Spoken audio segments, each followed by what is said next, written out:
인생의 경륜과 연륜을 무시할 수 없지요. 그래서 전도서에서 인생을 다 살았던 자가 헛되고 헛되니 모든 것이 헛되다 고백할 때 그 고백을 우리가 허투루 흘려보낼 수 없습니다. 또 잠언을 보면 잠언 20장 29절에선 젊은 자의 영화는 그의 힘이고 늙은 자의 아름다운 백발이다 라고 말해요.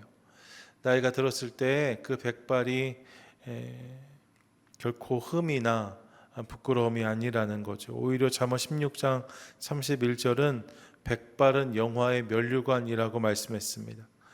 이 인생을 살아가면서 인생을 다 산 자, 또 인생의 오랜 시간을 경험한 자의 고백과 그의 경험이 주는 지혜와 아름다움이 있다는 거예요.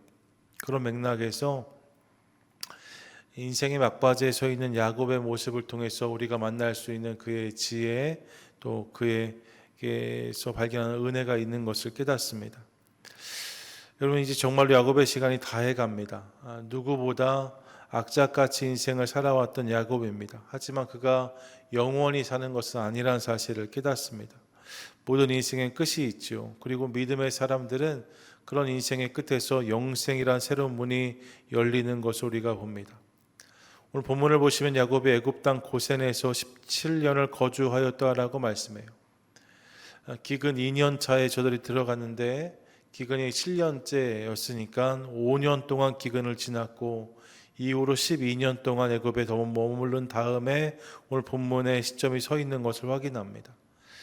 지난 12년 야곱에게 정말로 꿈같은 시간이 아니었을까 싶습니다. 평생을 조마조마하며 살았던 것을 우리가 기억합니다. 평생을 누군가 분투하고 씨름하며 살아왔던 그의 모습을 우리가 기억합니다. 그런데 이제 그 모든 것이 사라지고 정말로 애굽에서 그렇게 평탄한 삶을 누릴 수 있는 상황이 주어진 거죠. 여러분, 그의 아들 요셉이 무려 애굽의 총리입니다. 바로가 모든 것을 지원하고 있는 상황입니다. 정말 부족함이 없는 시간이 아니었을까 생각해 봐요. 지난 시간들이 힘들고 괴롭고 어려웠지만 이제 정말로 좋은 시간을 맞게 된 거지요. 그런데 본문 29절을 보면 이렇게 본문이 말씀합니다. 이스라엘이 죽을 날이 가까우매. 이스라엘이 야곱이잖아요. 야곱의 마지막 순간이 다가왔다라고 말씀해요.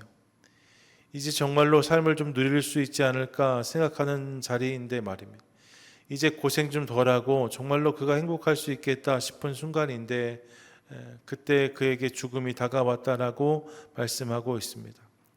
평생을 고생하고 이제 좀 평탄한 삶을 누리나 싶었는데 그 시간이 그렇게 길지 않았다는 거예요. 이것을 깨닫는 야곱의 모습을 확인합니다.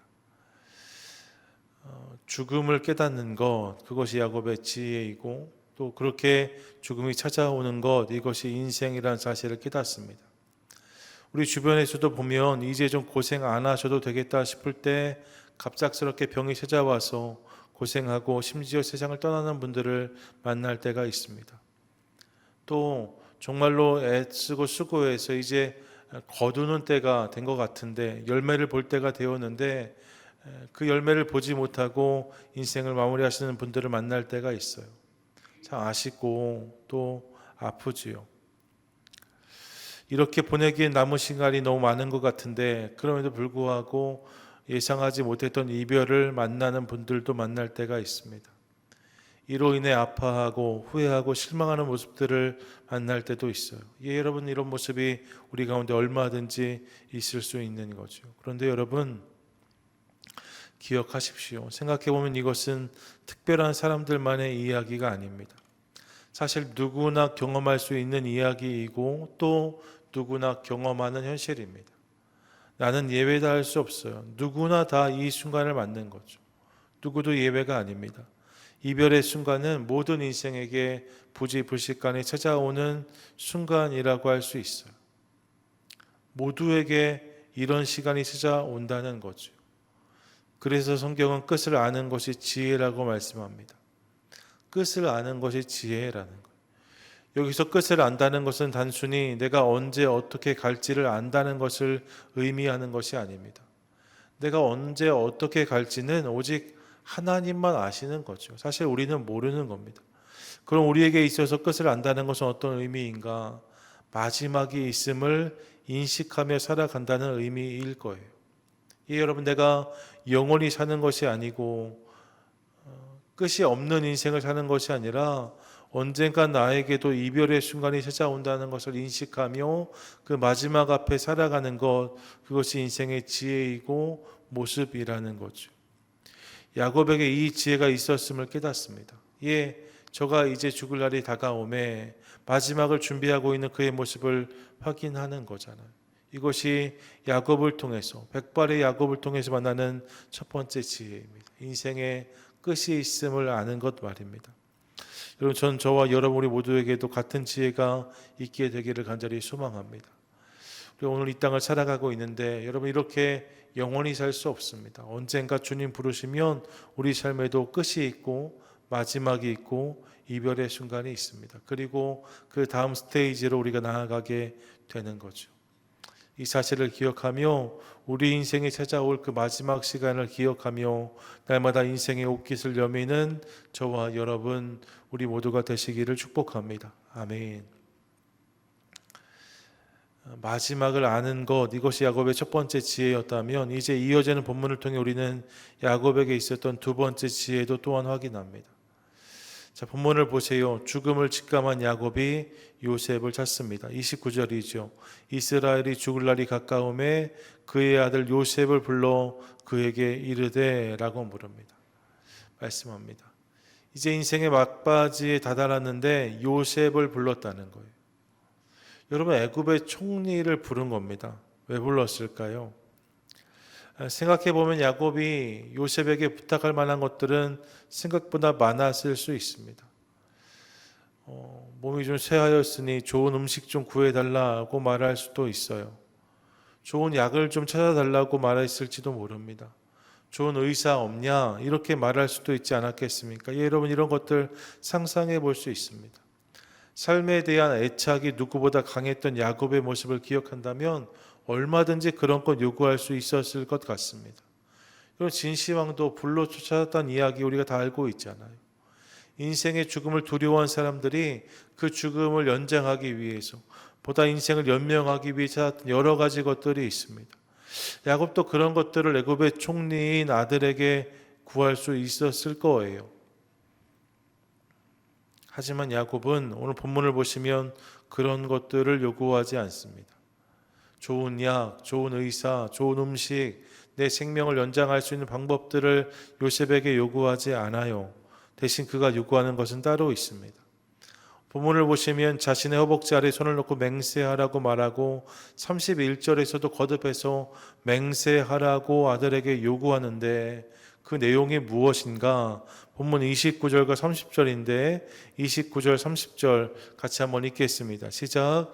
이스라엘이 죽을 날이 가까움에 그의 아들 요셉을 불러 그에게 이르되 이제 내가 내게 은혜를 입었거든 청하노니 내 손을 내 허벅지 아래에 넣고 인애와 성실함으로 내게 행하여 애굽에 나를 장사하지 아니하도록 하라. 내가 조상들과 함께 눕거든 너는 나를 애굽에서 메어다가 조상의 묘지에 장사하라. 요셉이 이르되 내가 아버지의 말씀대로 행하리이다. 아멘. 여러분, 지금 무엇을 부탁하고 있습니까? 무엇을 요구하고 있습니까? 애굽에 나를 장사하지 말라고 말합니다. 그러면서 나를 조상들의 묘지, 즉 하나님이 약속하신 땅 가나안에 장사하라고 말해요. 이것이 야곱의 부탁이었다는 거죠. 여러분, 가나안에 보다 근사한 묘지가 있어서 그랬던 것이 아닙니다. 이때까지 야곱의 가정이 묻혔던 산소, 묘는 막벨라 굴이 전부였어요. 작은 굴에다가 저들의 시신을 수습했던 거죠. 이와 비교하면 애굽의 묘는 여러분 피라미드 아닙니까? 장대한 큰 묘를 써놓고 그렇게 마지막을 장식하고 있는 저들의 모습을 보면 얼마든지 애굽에 묻히는 것이 다 나아 보였을지도 모릅니다. 그런데 야곱은 그것을 생각하지 않아요. 대신 분명히 이야기합니다. 나를 애굽에 장사하지 말고 하나님이 약속하신 땅 가나안, 그곳에 있는 조상들의 묘지에 나를 묻어달라고 이야기합니다. 이것이 야곱의 마지막 부탁이었다는 거예요. 이 부탁을 들으면서 우리는 그가 마지막을 준비하며 자신이 결국 어디에 있어야 할지를, 자신이 결국 어디에 묻혀야 될지를 정확히 알았다는 사실을 확인합니다. 이것이 야곱의 두 번째 지혜가 아닐까 싶어요. 여러분, 그는 죽음을 인지하며 자신이 어디에 묻혀야 할지, 다시 말하면 자신의 마지막이 어떠해야 될지, 자신이 결국 어디에 서야 될지를 분명히 알았다라고 본문이 말씀하고 있는 거죠. 이를 통해 하나님이 약속하신 땅을 바라보는 그의 모습을 우리가 확인합니다. 이것이 야곱의 지혜였다는 거예요. 여러분, 이 모습이 우리에게 오늘 은혜가 되지요. 내가 어디에 묻혀야 할지를 아는 것, 내가 어떻게 떠나야 할지를 아는 것, 그것이 지혜랍니다. 저는 우리에게도 이 지혜가 있게 되기를 간절히 소망합니다. 인생을 사는 동안에는 말입니다, 어디 살아도 사실 상관이 없습니다. 여기에 살아도 되고 저기 살아도 됩니다. 더 나은 땅, 인간적인 눈으로 있을 수 있지만 사실 엄밀히 따지고 보면 다 같은 곳입니다. 파운틴밸리에 사시든 웨스트민스터 사시든 부에나 파크 플루튼 어디 살든 상관없습니다. 어디 살아도 괜찮아요. 하지만 여러분, 마지막 순간에는 그럴 수 없습니다. 여기도 괜찮고 저기도 괜찮다라고 말할 수 없습니다. 반드시 주님 안에 세상을 떠나야 하고 이를 통해 그 나라에 들어가는 것이 중요한 거죠. 여기도 괜찮고 저기도 괜찮다 할 수 없어요.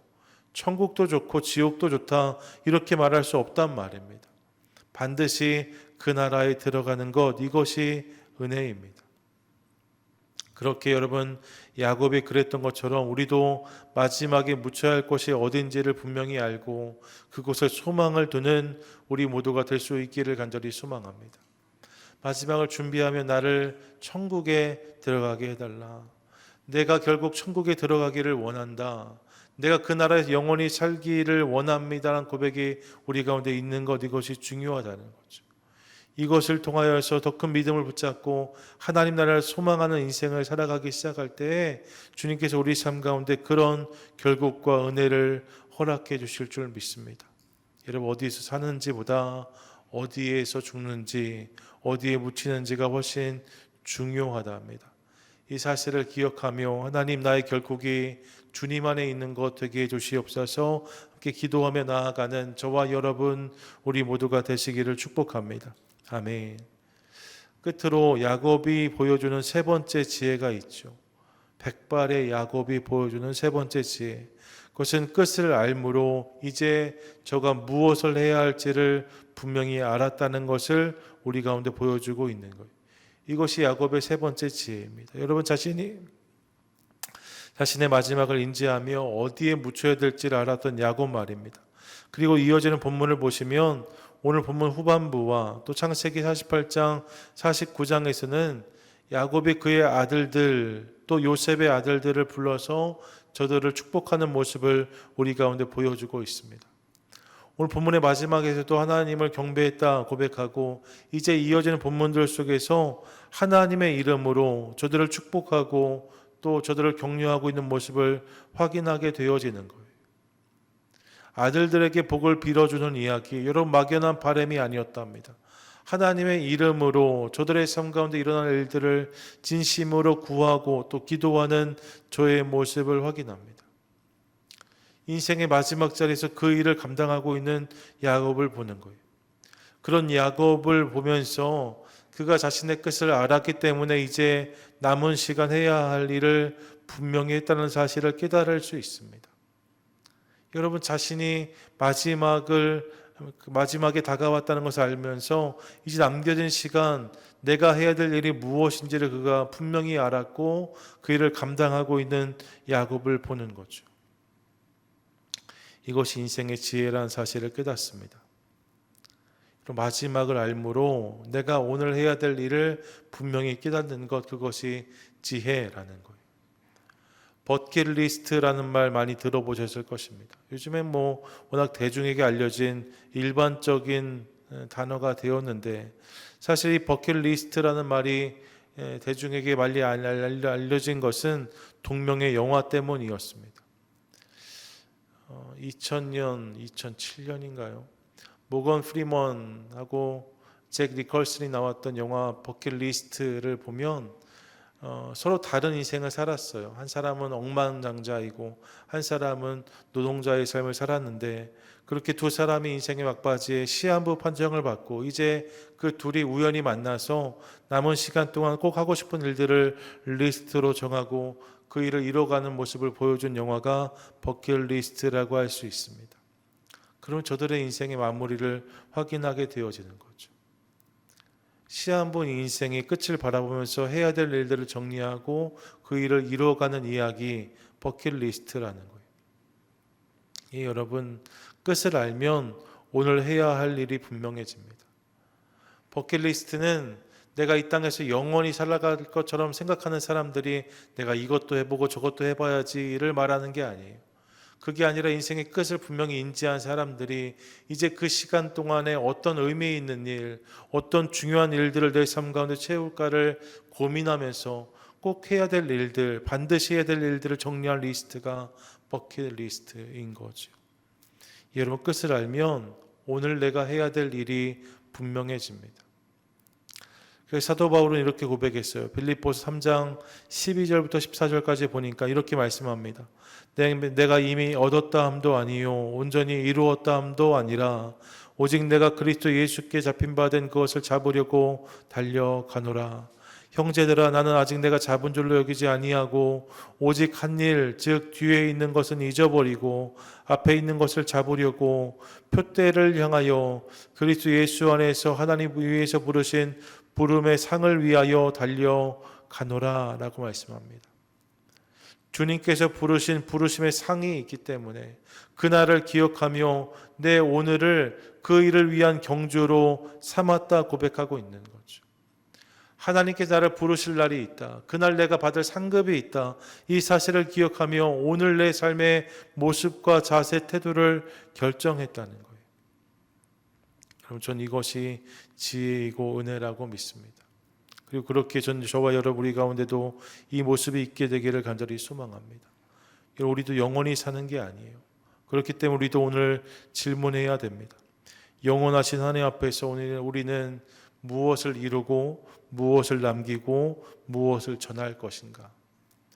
야곱이 인생의 마지막을 기억하며 다음 세대를 축복하고 저들을 위해 기도했던 것처럼 오늘 우리는 남겨진 시간들 가운데 어떤 일들을 채워갈 것인지를 고민하고 결단해야 될 줄로 믿습니다. 여러분, 그냥 시간을 흘려보낼 수 없어요. 얼마나 남았는지는 우리가 알지 못하지요. 하지만 여러분, 우리 모두에게는 끝이 있습니다. 마지막이 있습니다. 그리고 어떤 분들은 살아온 시간보다 남겨진 시간이 적을 수 있어요. 그러면 그 시간을 어떻게, 무엇으로 채워야 될 것인지를 고민하고 결단하는 것이 지혜라고 저는 믿습니다.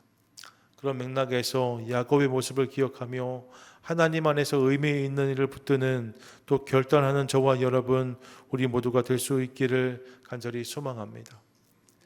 오늘 야곱을 통해서 만난 세 가지 지혜예요. 끝이 있는 것을 알았답니다. 그리고 그 끝에 자신이 어디에 묻혀야 될지를 알았답니다. 그리고 이것을 기억함으로 이제 내가 오늘 해야 될 일을 저가 알았다라고 말씀하고 있습니다. 우리 가운데도 같은 지혜, 같은 은혜가 있기를 원합니다. 여러분, 끝이 있음을 기억하고 그 끝에 우리가 머물러야 될, 들어가야 될 나라가 어디인지를 분명히 깨달으며 이를 기억함으로 오늘 내가 어떻게 살아가야 될지, 어떤 모습으로 무엇을 해야 될지를 분명히 결단함으로 주님 앞에 아름답게 나아가는, 또 신실한 경주를 끝까지 잘 감당하는 저와 여러분 우리 모두 되시기를 주님의 이름으로 간절히 축원드립니다. 아멘.